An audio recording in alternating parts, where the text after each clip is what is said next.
field summary. 9 different leaders, 8 cautions. And we can actually update now. 3 cars are out of the race. Paul Menard, Ken Schrader, and Michael Waltrip. Tony Stewart has led 162 laps. Let's take you through the field, Matt. At 20 is hooked up. Bill, he is yarding the competition, leading 163 of 215 laps. And Stewart says in 27 years of racing, he's never had one particular race car that he said, that is my favorite race car. But this particular chassis, after a win at Kansas on fuel mileage, last week dominating win at Atlanta, he says this is my new favorite race car, and it shows. Marty? Matt, the old racing cliche goes, loose equals fast, and that's certainly the case for Clint Boyer on their last 3 stops. The 07 team has made no changes to that car. Clint very happy with it. He's already pulled off 1 career first this weekend, his first ever Craftsman Truck Series win on Friday night. He would love to score his first Nextel Cup win today. Dave? This morning, Kyle Busch's crew chief, Alan Gustafson, told me we've got a car that's not bad, but it's really not a winner unless we can do a little something different. They changed the aero package when they came to this race, different style of body, but it really needs to clean air, and he got that after that 2-tire stop. Alan? Jimmy Johnson is running right now in 4th position. After the restart a couple laps, Jimmy had been running the middle and upper lane of the race for the last little while. He called in and said, I'm going to go back to the bottom. Let's try this. Tell me how the lap times are. Matt? Kevin Harvick, who won Saturday's Busch race, he survived the wild card races, Talladega and Martinsville, but he's had issues elsewhere, Dover and Atlanta. Right now running in the 5th position. The car starts out great, but it starts to go to the tight side, middle to the end of the run. Marty? Well, Matt, this has been standard operation for Casey Kane's team this year. They kind of languish in the back half of the top 10 for the first part of the race, but once we hit halfway, they are very good. Kane's car getting better. He's a little too tight at the beginning of the run, and actually the longer he runs, the looser he gets. He gave a little wave to Kevin Harvick as he goes past for 5th.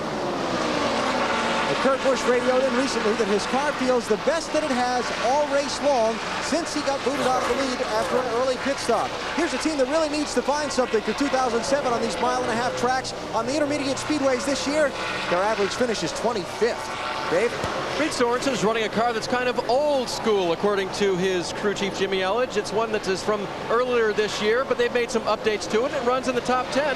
Just made a slight adjustment for Reed last time, an air pressure adjustment. They expect to be good the longer they run. Matt? Running 9th is Jeff Gordon. He says, boy, what a difference a year makes for this team and their intermediate track program. It has really turned around. Had a lot of confidence coming in about maybe scoring that first win here in Texas, but it felt like of the final 3 tracks, this may very well be the toughest. Gordon says the car is still tight on exit. EB? Early part of the race, former NASCAR Busch Series champ Martin Truex Jr. made a spirited charge up from his starting spot in 34th into the top 10. Then the handling got off and they fell back a little bit. Now this last adjustment, Truex says the car's responding well. He's just chipped his way back into the top 10. Marty? Alan, let's update you on Dale Earnhardt Jr. Restarted 20th, came on the radio to the guy, said, did not tell you I was tight. Need to fix that condition a little bit more. Tight in the center, needs a little more forward bite coming off the corner, but he's picked up 5 spots since we've gone green. Obviously, the A car getting better. Alan? Well, Matt Kenseth's team continues to adjust on this 17 car, and he continues to move forward in this run of the race. Matt is up to 18th position now. Kyle Petty will be the next car he'll have to pass for a spot. These guys continuing to try and dial the handling into this race car. It's been a struggle all day. Matt? Alan, today's performance for Denny Hamlin has to come as a complete shock. His average finish in 2 Nextel Cup starts at Texas is 5th. Felt like this was going to be the race where they could really step up and make a push in the points, but they have struggled big time. The car just way too tight. They have pushed in spring rubbers, pitted twice under the caution back on lap 176. Big adjustment trying to get this car to free up.